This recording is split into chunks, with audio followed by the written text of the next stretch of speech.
আগেও কিন্তু এই দিনটি আমাদের ছিল না।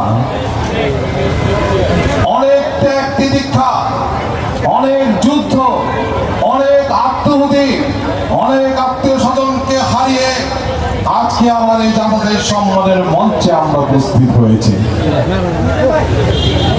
দীর্ঘ 17টি বছর এই ফ্যাসিস্ট সরকারের বিরুদ্ধে আন্দোলন করে নিজের ভাই বোন বাবা মাকে হারিয়ে জেলে কারাবন্দি থেকে সংসার থেকে বিচ্যুতি হয়ে আজকে যারা মঞ্চে বসেছেন, যারা আজকে গর্ব করে বলতে পারেন বাংলাদেশের স্বাধীনতা সার্বভৌমত্ব রক্ষা করার জন্য আমরা জাতীয়তাবাদের সৈনিক আর অগ্রসর হয়েছে এবং সফল হয়েছে।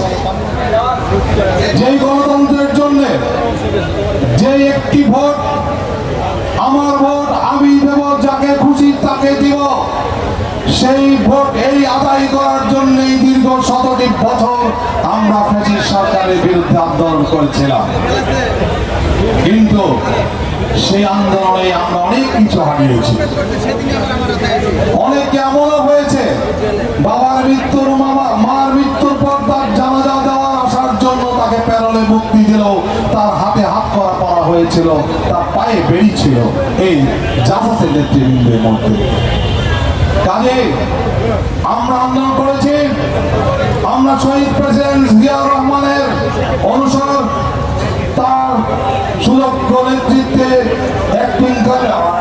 অ্যাক্টিং চেয়ারপারসন তারেক রহমানের ডাকে আমরা দীর্ঘ এতটি পথ পেরিয়ে এসেছি এবং আমরা এদেশে গণতন্ত্র প্রতিষ্ঠা করার জন্য একটি পথ তৈরি করেছি বাংলাদেশের জনগণের জন্য।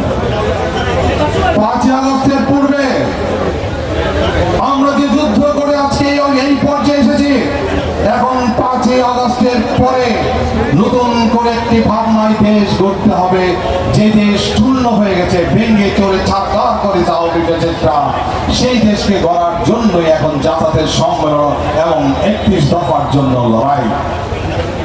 রাষ্ট্রীয় সংস্কার করতে হবে, দেশের সামনে নির্বাচন হবে।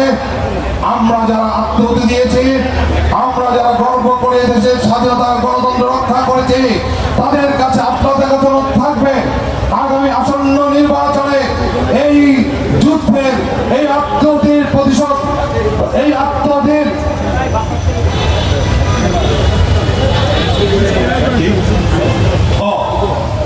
ধন্যবাদ। এই আমাদের এই সংগ্রামের বিনিময়ে আমরা যে পথে অতিক্রম করেছি, সামনের নির্বাচনে ইনশাআল্লাহ আপনাদের সকলের সমর্থন নিয়ে বাংলাদেশের শাসন ব্যবস্থা, বাংলাদেশ জাতীয়তাবাদী দল ধানের শীষ দিয়ে এদেশের মানুষের আকাঙ্ক্ষা পূরণ করবে, এই আশা ব্যক্ত করে আমি সকলকে ধন্যবাদ জানিয়ে আমার বক্তব্য শেষ করছি। বাংলাদেশ জিন্দাবাদ।